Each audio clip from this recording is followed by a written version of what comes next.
Saluda a la iglesia con la paz del Señor. Amén. Invito a que abra su Biblia en la segunda carta del apóstol Pablo a Timoteo, en el capítulo 2. Y vamos a leer el verso número 1. Segunda de Timoteo 2, 1. Ahí, en esa posición en la que está, vamos a leer este único versículo. Y como es tan solo un versículo, lo vamos a leer de manera unánime. Lo vamos a leer todos, lo vamos a leer a la voz de 3. Amén. Amén. 1, 2, 3. Tú pues, hijo mío, esfuérzate en la gracia que es en Cristo Jesús. Amén. Mire, para muchos maestros bíblicos, creo que la mayoría de los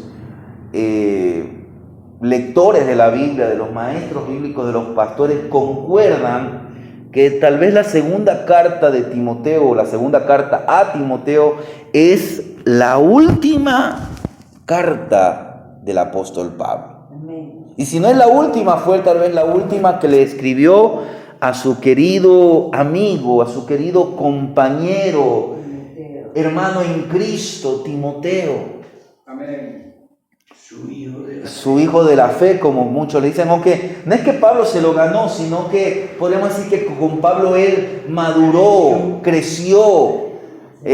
Pablo fue un buen ejemplo para Timoteo, lo seleccionó para que lo acompañase en los viajes misioneros y fue el instrumento que Dios utilizó para que Timoteo sea un obrero del Señor. Y en esta carta Pablo ofrece una serie de consejos acerca de la fidelidad como uno de los requisitos fundamentales de todo aquel que quiere seguir a Jesucristo. Y estos consejos que le fueron dados a Timoteo son para nosotros. Mire, en esta lectura que es muy conocida, Pablo va a utilizar 3 ejemplos, 3 metáforas para abrir, para despertar nuestro entendimiento. Y son metáforas que siempre el apóstol Pablo utilizaba, que usted las va a encontrar en otras cartas. ¿Cuáles son estas metáforas? La del soldado, la del atleta y la del agricultor. Entonces quiero que en esta noche aprendamos que vale la pena ser fiel a Cristo, vale ser fiel a los valores del reino. Usted sabe que por la mañana estamos estudiando los valores del reino según el Sermón del Monte, pero los valores del reino están alrededor de las Escrituras y este es un valor, la fidelidad. Pues quien sigue a Cristo camina en fidelidad. En primer lugar, veamos el ejemplo, el primer ejemplo. Aquí vemos el soldado. El soldado es un ejemplo de fidelidad. Mire lo que dice el verso 2. Lo que has oído de mí ante muchos testigos, ¿esto encarga a qué clase de hombres? Mire, hombres fieles. Y a veces, ¿qué dicen las mujeres? Que ya no hay hombres fieles. ¿Y qué dicen los hombres? Igual, ya no hay mujeres fieles. Mire, en el mundo se ha perdido eso y lamentablemente eso también está ingresando en la iglesia. Ayer era el que el pastor hablaba acerca de, ayer hablaba de la ¿qué? ¿De qué hablaba? De la apostasía. Que así como fue en los días de Noé. Así mismo. Mire que ¿por qué no se salvó la demás familia de Noé? Si al principio usted va a ver que hubo de la descendencia de Set, porque Noé fue el único que se mantuvo fiel de esa descendencia. Los de la descendencia de Caín, todos se apartaron de Dios. Pero mientras que los de Set se mantuvieron por un largo tiempo.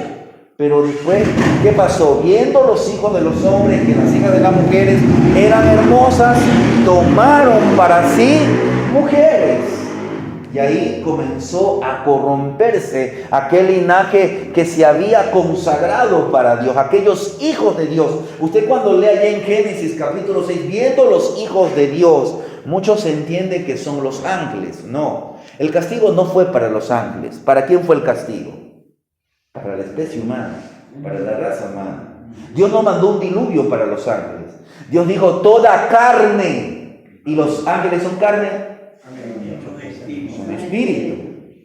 Mire, por eso uno tiene que leer el contexto. El contexto son los 3 capítulos anteriores, que es cuando Caín y Abel tienen la discusión, el uno mata al otro, luego usted ve un linaje, el linaje de Caín, y luego usted va a ver un linaje de uno que llega a ser el sustituto de Abel, que es el linaje de Set. Ahí usted ve por un lado los hijos de los hombres, es decir, los que andaban en sus propios caminos, y por otro lado usted ve el linaje de Set, aquellos hombres que usted ve en el capítulo 5, dice que este engendró a aquel y aquel engendró a aquel, ya, ellos eran los hijos de Dios. Pero en el capítulo 6 usted va a ver que los hijos de Dios, viendo que las hijas de los hombres eran hermosas, se juntaron y ahí comenzó. Por eso desde el Génesis hasta el final de la Biblia, Dios tiene un principio. ¿Cuál es? Que no hay comunión, la luz con las tinieblas. Usted ve, vino la luz, se fue ¿qué? Exacto. Pero volviendo, mire.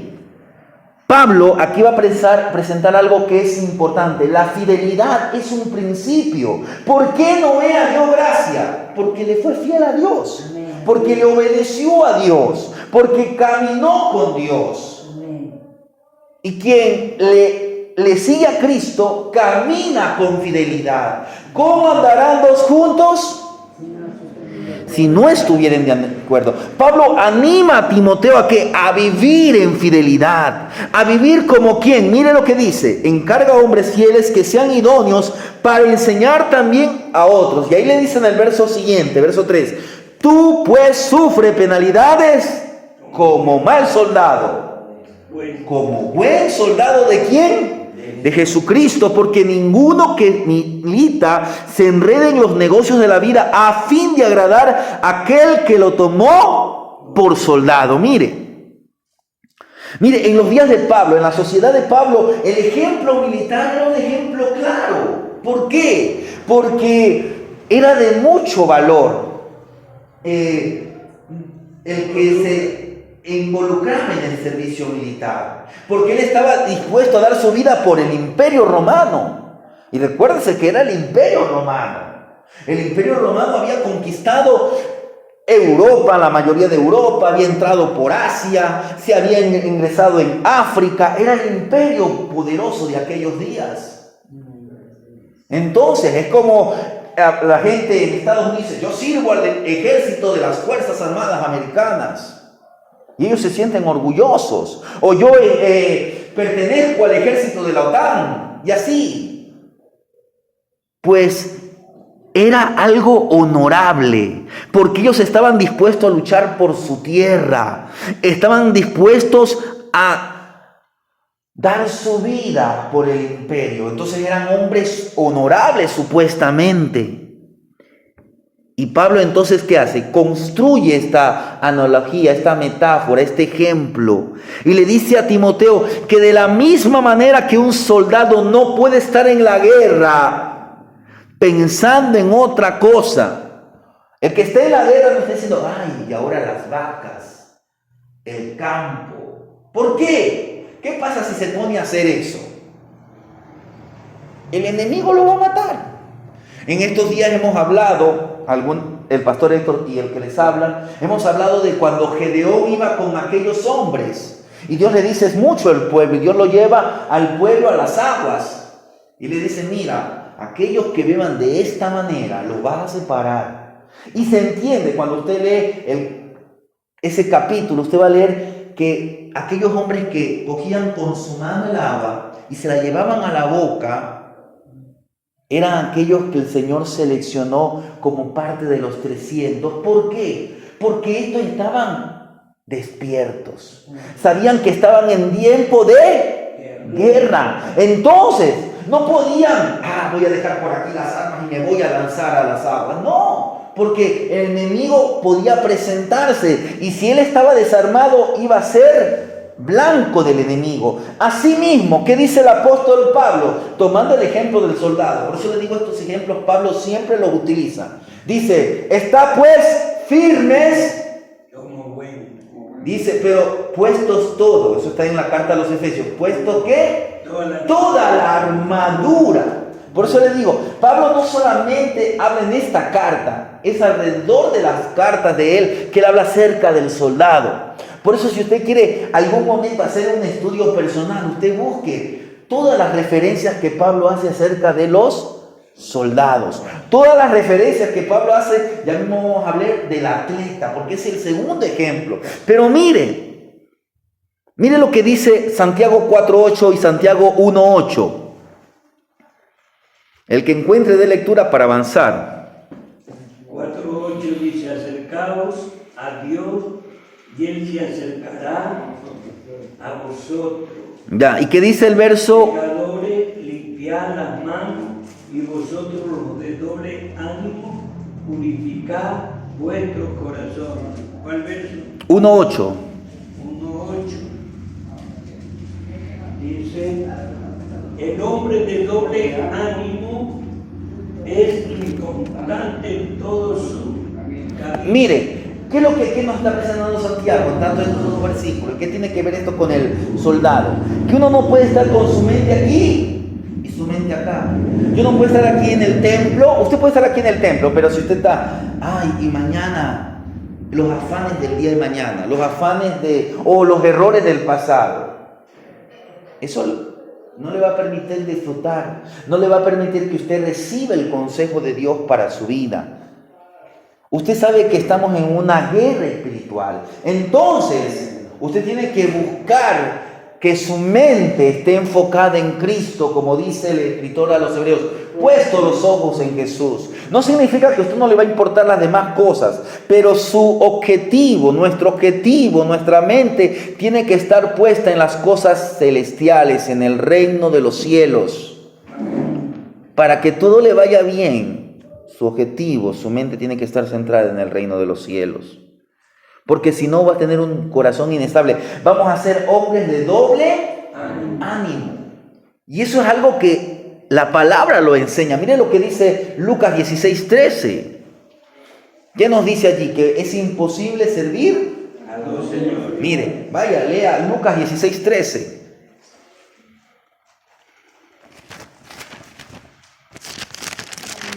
Ningún siervo puede servir a dos señores. Mire. Porque aborrecerá al uno y amará al otro. Mire, es imposible servir a Dios y a las fuerzas del infierno, a las fuerzas del reino de las tinieblas. Usted y yo necesitamos ser personas con vidas transformadas, vidas que han sido transformadas por la operación del Espíritu Santo en nuestra mente. ¿Qué dice el apóstol Pablo en Romanos 12, verso 1 y 2? Dice, así que hermanos, os ruego por la misericordia de Dios que presentéis vuestro cuerpo, vuestro cuerpo en sacrificio vivo, santo, agradable a Dios, que es vuestro culto racional. Pero ¿qué más dice? No os conforméis a este siglo, sino transformaos por medio de la renovación de vuestro entendimiento. Ahí está esa palabra muy conocida que a veces se dice, la palabra metanoia. Esa palabra de ¿qué? De una mente nueva. Esa mente tiene que ser nueva, una mente transformada. ¿Por quién? Por el Espíritu Santo. Dice, por medio de la renovación de vuestro entendimiento, para que comprobéis cuál sea la buena voluntad de Dios, agradable y perfecta. El hombre natural no entiende estas cosas, pero el hombre que ha venido a Cristo, el hombre que ha experimentado el nuevo nacimiento, él tiene ahora una nueva mente, una mente como la de Cristo. Amén. Hermanos, si en la guerra todos los sentidos no están enfocados en el objetivo militar, ¿qué va a pasar? Vamos a ser blanco fácil. Vamos a tener una derrota. Mire lo que Pablo nos dice allá en 1 Corintios 14, el verso 8. Dice, y si la trompeta diere sonido incierto, ¿quién se preparará para la guerra? Mire, en la guerra, en aquellos tiempos se tocaba la trompeta de diferente manera, o a veces habían diferentes toques. Y había un toque especial que era un llamado a la guerra, porque ya venía el enemigo. Si era algo incierto, entonces los soldados no sabían qué hacer. Asimismo, hermanos, Pablo también dice: pero temo que como la serpiente con su astucia engañó a Eva, vuestros sentidos sean extraviados en alguna manera. Por eso es que tenemos que presentar todo nuestro ser, espíritu, alma y cuerpo. Y en medio de la prueba, ¿cuál va a ser la herramienta? ¿Cuál va a ser el principio que usted y yo tenemos que mostrar? Es la fidelidad. Porque muchos en el tiempo de la prueba, ¿qué pasa? Recuérdese, es la fidelidad. Pablo está exhortando, volviendo a Timoteo, le dice: tú pues, hijo, esfuérzate. Amén. Esfuérzate y sé valiente. ¿Cuál fue la lectura allá en Josué? Solamente esfuérzate y sé valiente. Hermanos, siempre el Señor nos está llamando a que nos esforcemos. En los tiempos del apóstol Pablo, cuando escribe esta carta, había persecución. Pablo estaba preso, estaba tal vez ya sentenciado a la muerte. Y empezaba, en los días de Pablo estaba aquel emperador llamado Nerón, que fue el primer emperador romano que comienza a perseguir a los cristianos. Entonces, mire, Pablo, ¿qué está haciendo? En esta situación difícil, la oración del apóstol por su compañero de milicia, ¿cuál es? Esfuérzate, fortalécete en el Señor, esfuérzate en la gracia. Si usted ha venido a la casa del Señor en esta noche, esfuércese. ¿Pero por qué? Por aplicar, por vivir lo que el Señor nos está diciendo. ¿Qué nos está diciendo? Que vendrán tiempos peligrosos donde muchos no amarán la sana doctrina. ¿Por qué? Porque hoy se quiere predicar o se está predicando un evangelio muy sencillo. No, hermano, sirva como usted quiera, congréguese cuando usted pueda. Si quiere, vea en la televisión, por internet. No digo que esto sea malo, pero en el caso de que una persona, digamos, esté en un hospital, no se pueda movilizar o está de viaje. Pero si un creyente puede y aún no tiene toda la facilidad, pero si el creyente quiere estar en la casa del Señor, ¿qué debería hacer? Esforzarse. Y esa es la palabra del Señor siempre. Hermanos, servir a Dios no es una invitación a caminar, sino es un llamado a la guerra. Estamos en guerra contra el mundo, estamos en guerra contra Satanás y estamos en guerra contra nosotros mismos, contra nuestra carne. Mire lo que dice San Juan 16:33. San Juan 16:33. Mire, un versículo muy conocido.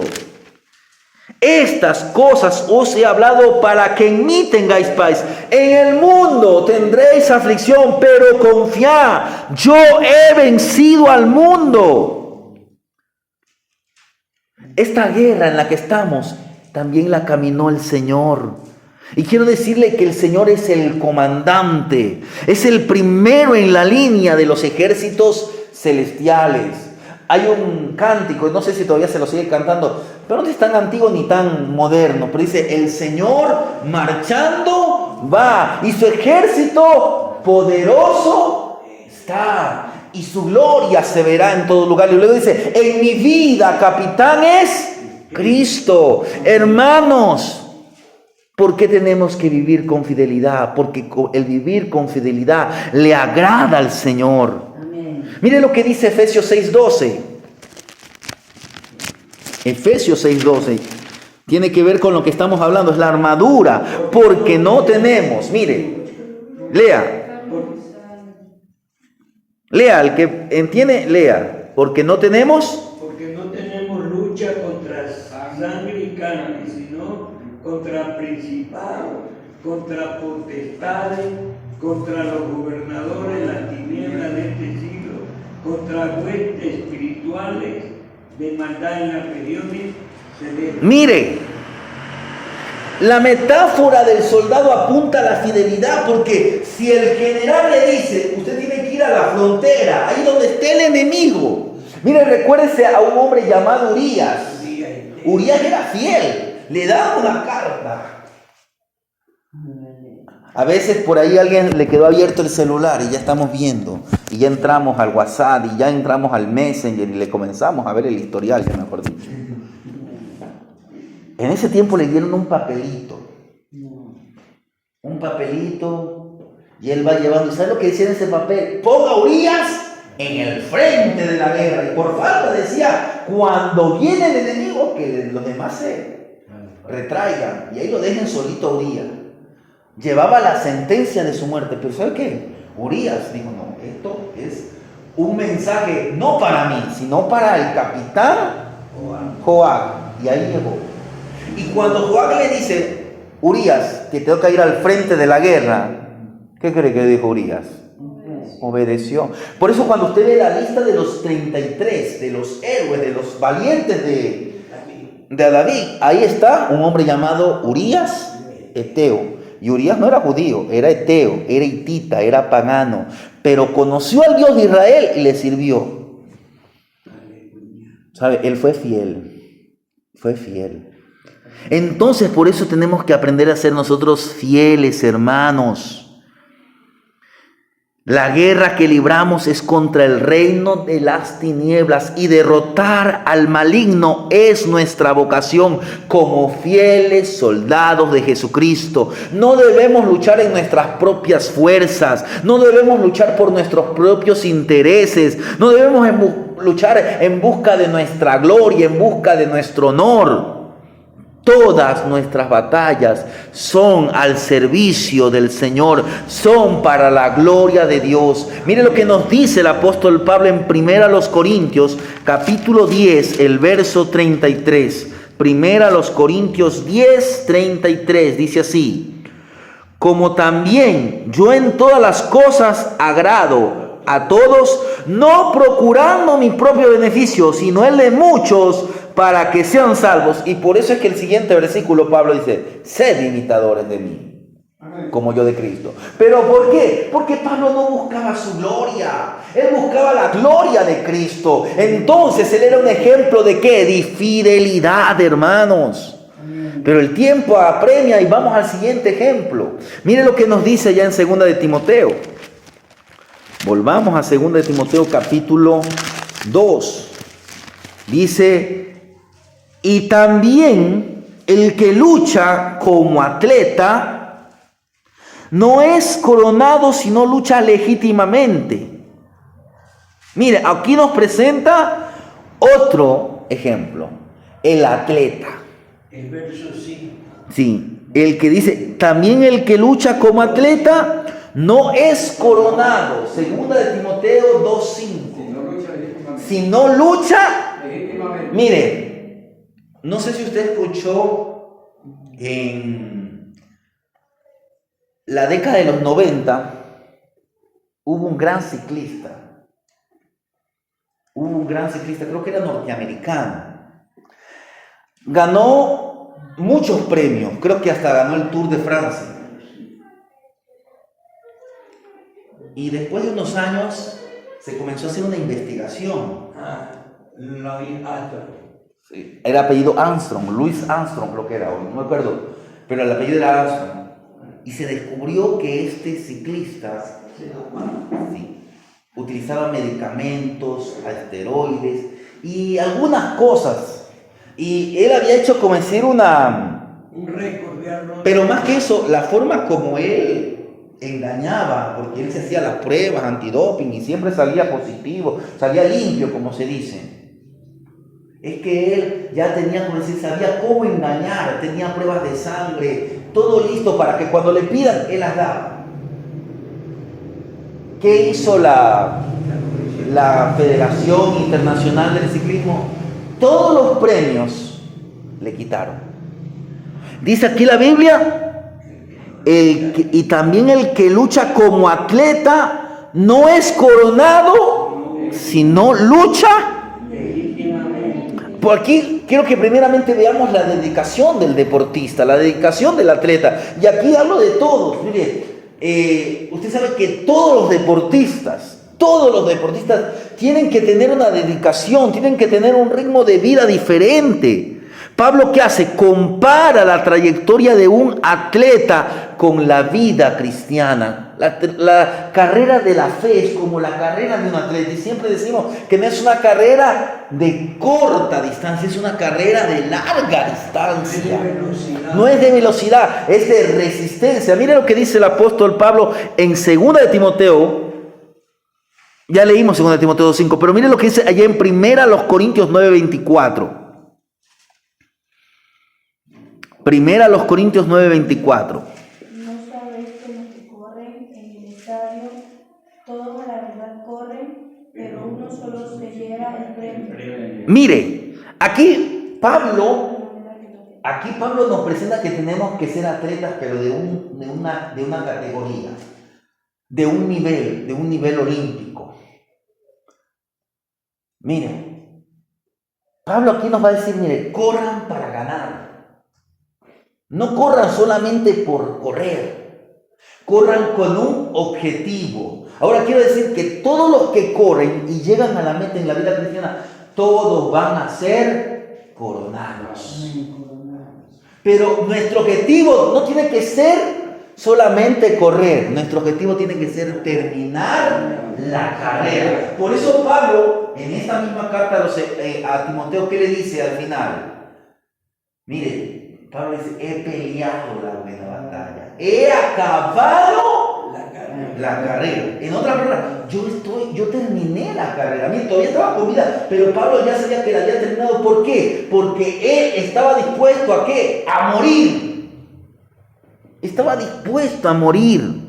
Mire lo que dice el verso 25, allí mismo en 1 Corintios 9, el verso 25.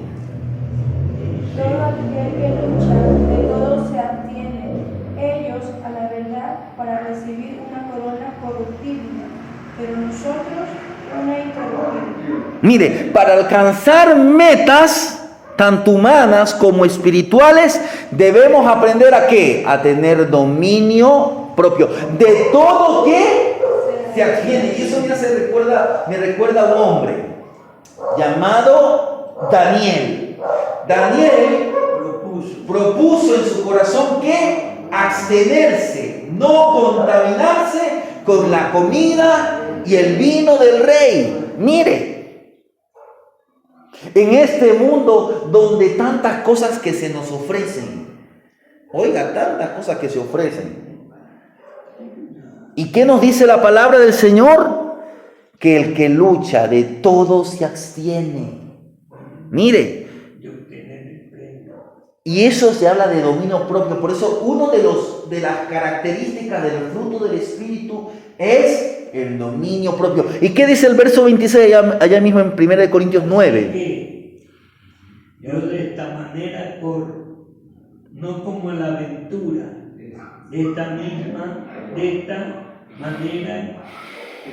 esta manera peleo, no como quien golpea el aire, sino que golpeo mi cuerpo y lo pongo en servidumbre, no sea que habiendo sido heraldo para otro, yo mismo venga a ser eliminado. Mire, Pablo, ¿qué hace? Él dice, yo tengo que establecer mi propio ritmo, mis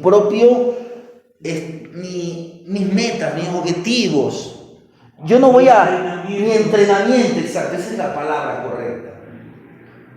Mire, para cada deportista hay una dieta diferente, para cada deporte no es lo mismo que uno sea un corredor de maratón que un corredor de 100 metros. Es diferente el entrenamiento. ¿Por qué? Porque el corredor de 100 metros, mire, él va a correr con toda la fuerza, desde un principio. Perdón, hermano Héctor David, este corredor va a correr menos de 2 minutos. Menos, 10 segundos. Por eso, 10 segundos. Mire, y en otras palabras, tiene que darlo todo. Cada paso. Mire, yo no sé si ustedes conocen a este corredor jamaiquino, ¿cómo es que se llamaba? Johnson. No. Usain Bolt. Pero también... Sí, pero ahorita Usain Bolt es el que tiene el récord. Ese hombre en 9 segundos y décimas corre 100 metros. Y es que da unos pasos, pero el hombre. Y sabe que cuando termina, hasta termina como decir con aire, se da otra vuelta, coge la bandera de su país, se toma la foto, rompe el récord. No es que ganaba una medalla, sino que ganaba 2, 3 y 4. En todas las Olimpiadas ganó, hasta el día en que se retiró. Se retiró como él, mejor. Usted y yo, mire, usted, mi hermana, que es madre, usted tiene que decirle a su hija, tú tienes que ser la mejor en la escuela, la mejor mañana en el colegio. Y si llegas a ser una profesional, tienes que ser la mejor. Pero no para, no, yo soy la mejor. No, la mejor para la gloria de Dios. Tenemos que ser los mejores, pero no para nuestra gloria. Tenemos que correr, tenemos que buscarnos buscar que nuestra vida esté dedicada al reino de Dios, a su causa, a su voluntad. Tenemos que hacer para la gloria de Dios. Mire lo que dice 1 Corintios 9, 27, el verso 27. Sino que golpeo mi cuerpo y lo pongo en servidumbre, no sea que habiendo sido heraldo para otro, yo mismo No venga a ser eliminado. ¿Qué nos está diciendo Pablo? Que el camino es hacia la victoria. Pero ¿qué más? Volviendo a lo que leímos allá en segunda Timoteo. Dice que el que corre o lucha legítimamente, hermano. Y eso es algo muy importante. ¿Eso habla de qué? De que nuestra victoria tiene que ser con integridad, hermanos. Con integridad. Tenemos ejemplos en la Biblia de hombres íntegros. Ya hablamos de Daniel. Usted tiene el caso de Job. Y así en la Biblia usted va a ver hombres íntegros. Dios nos llama ¿a qué? A correr la batalla de la fe. La victoria sin integridad es mucho peor que la derrota. Mire, como fuera que usted llevó una vida supuestamente íntegra y al final la gente dice, oiga, descubrimos que ha sido un falso, un estafador, un hipócrita, un maleante, un delincuente. Y decía que era hermanito, hermanita. No, tenemos que correr. ¿Pero qué? De manera legítima. Vamos a ver para finalizar el último ejemplo.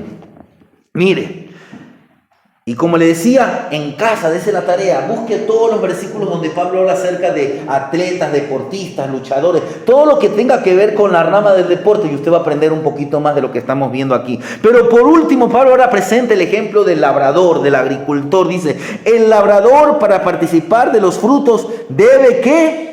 Trabajar primero. Considera lo que digo y el Señor te dé entendimiento. Acuérdate de Jesucristo, del linaje de David, resucitado de los muertos conforme a mi evangelio, en el cual sufro penalidades hasta prisiones, a modo de malhechor, mas la palabra de Dios no está presa. Hermanos, todos hemos sido llamados a trabajar en la viña del Señor.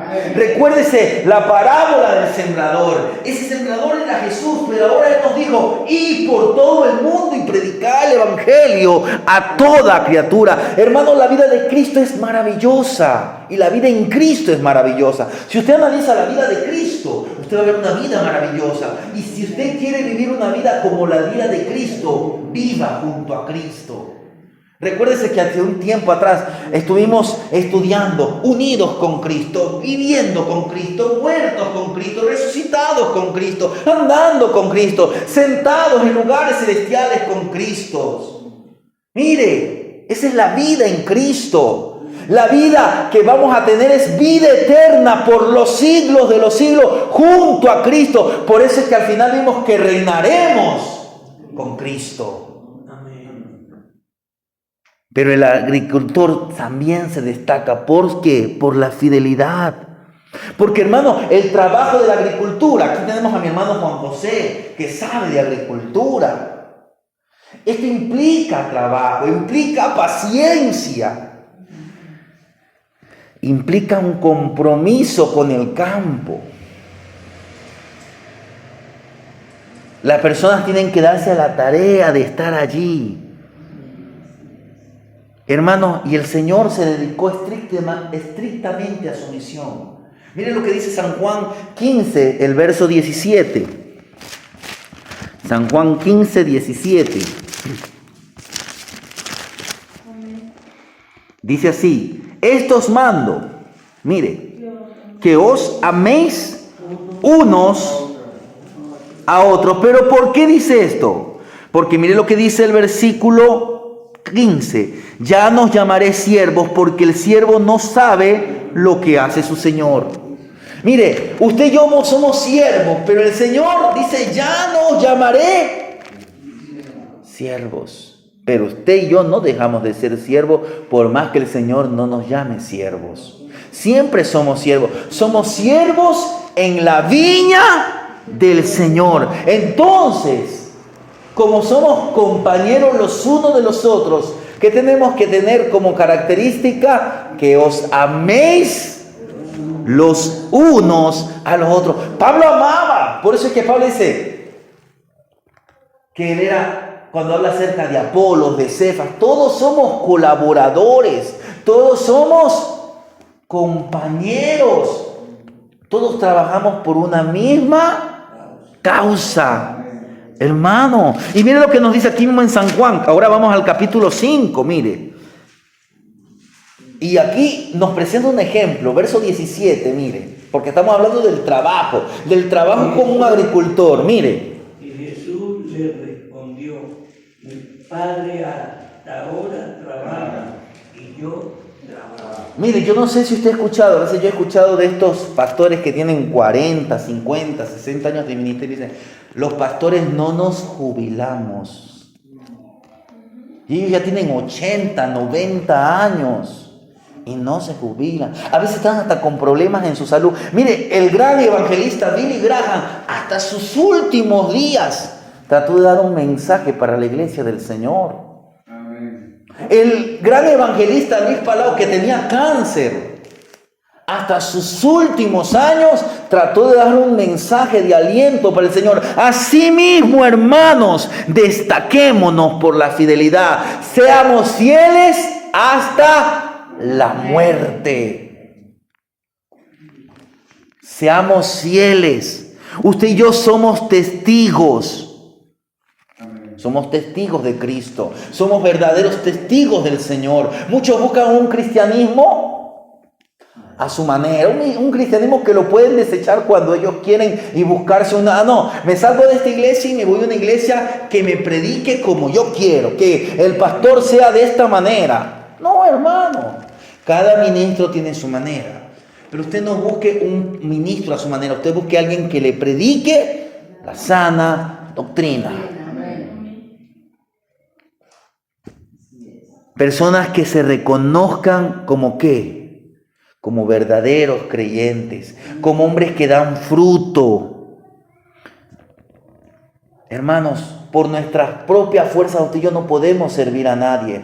Pero en Cristo Dios nos ha llamado a servirnos los unos a los otros. Amarnos a los unos a los otros. Por eso es urgente que cambiemos de mente. Tenemos que ser renovados. Nuestros paradigmas, nuestros pensamientos, nuestros modelos tienen que ser transformados de acuerdo a la palabra de Dios. Usted y yo, lo que somos servidores, somos administradores de la multiforme gracia de Dios.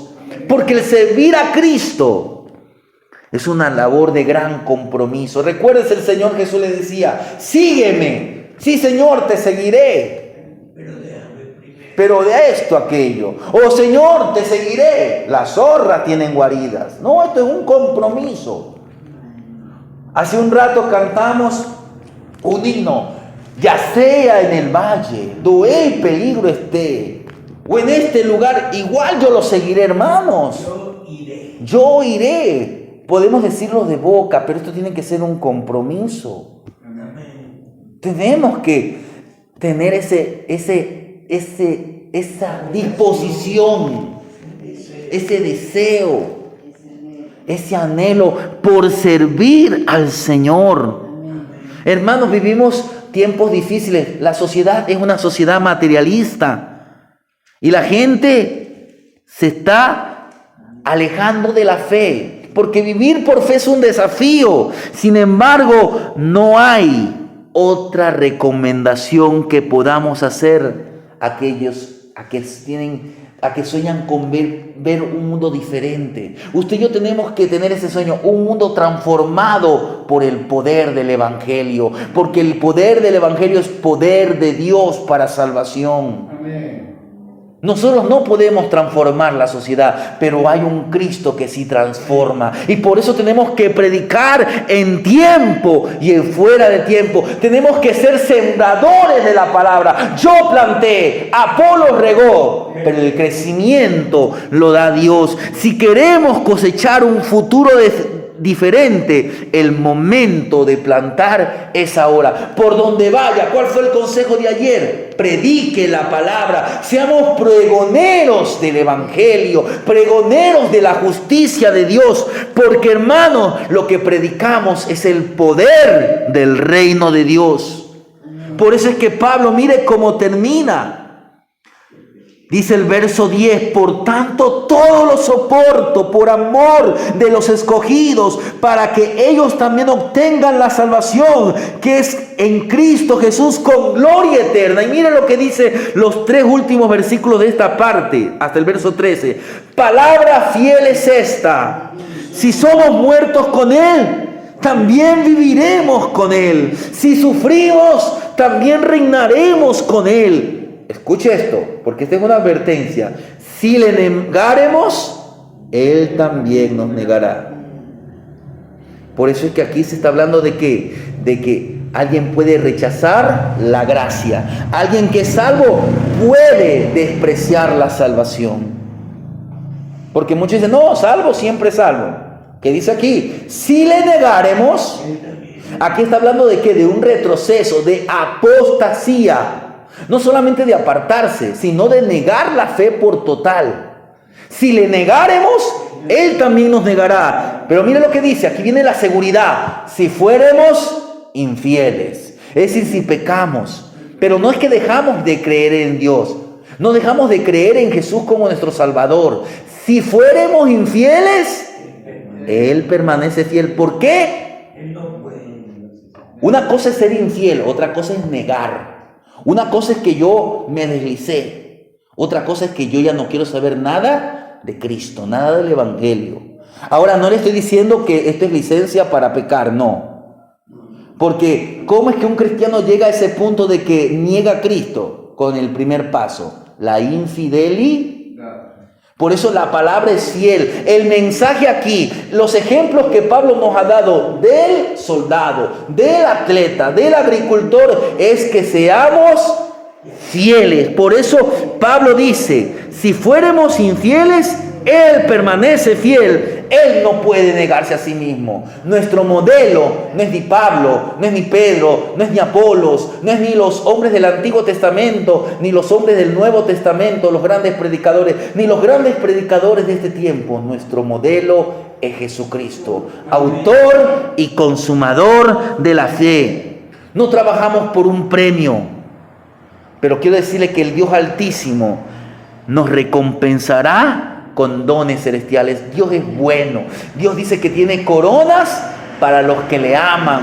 Hay corona para la victoria, hay la corona de la justicia, hay diferentes coronas. Esa otra enseñanza. Pero yo lo que le quiero decir es que usted y yo no peleamos por la corona, no luchamos por la corona. Hay una alabanza de Marcos Vidal que dice cara a cara, dice solamente deja mirarte cara a cara. Más allá de las coronas, nuestro mayor premio será estar en la presencia del Señor. Para terminar, para concluir este mensaje, quiero decirle que la grandeza, la complejidad del reino de Dios exige una respuesta correspondiente de quienes prometen, de quienes se proponen a servir a Cristo.